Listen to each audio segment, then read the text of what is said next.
We're gonna start with my favorite utensil for drawing on, especially on stained wood or darker colored surface. Of course, it doesn't work on white. With white, I use a regular pencil, but General's my favorite brand. They're charcoal white or white chalk pencils. You'll see them listed as both.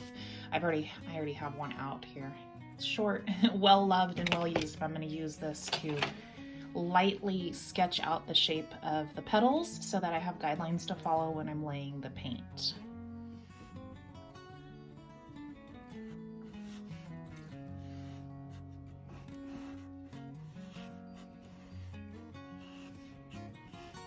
The lighter you sketch, the better, because that way if you choose that you want to lay the paint elsewhere or some of your lines are a little more free-flowing than others, you can still erase within that drawing. So just a very light guideline. It's not even what my final flower will look like, but it gives me an idea of where I'm going to place the paint.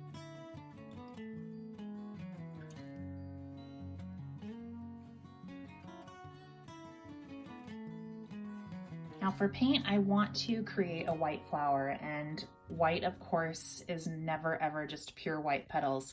You want to have a good contrast to create the shadow, and then the white will, of course, be in the brightest highlights. So these two colors are going to mix together. You can see what a stark contrast they are.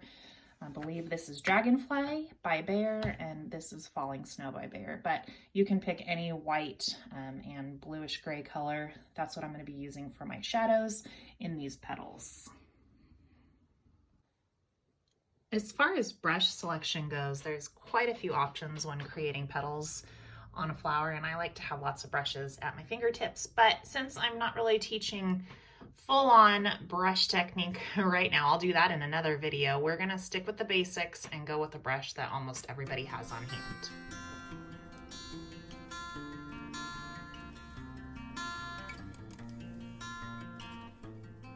Notice how this brush is well loved, as I call it, but that the bristles are not perfect, that they're actually pretty well frayed, and that is going to give me variation of lines when I am creating the petals on the flowers. So actually, the better roughed up your brush is, the better texture you're going to achieve in the petals.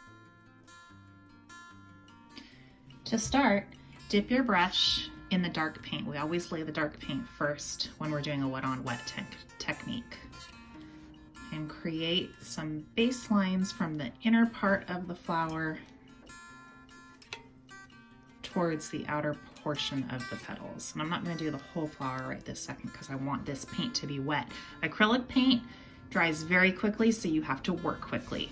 I am not going to clean off my brush. I'm going to keep it just like this and dip right into my white paint.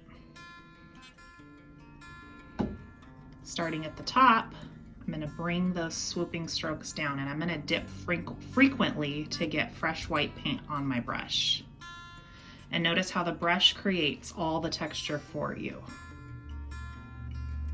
You don't really have to do any blending. The beauty of paint is that it creates that blended look for you as you apply.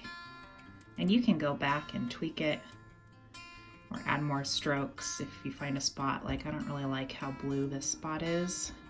So I'm gonna go back in and add some more white. But because my brush is wet with both colors of paint, notice how those petals blend together really nicely.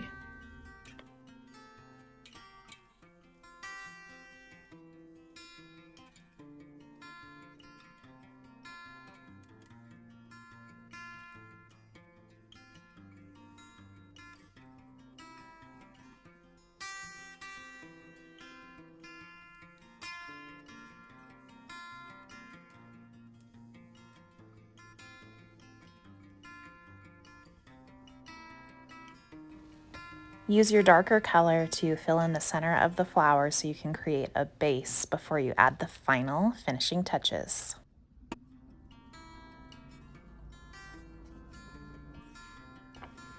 Now it's just time to add the finishing touches. So I'm going to use the end of my brush to go and apply the little dots to add that extra special touch of texture, almost like the center of the flower is popping out at you.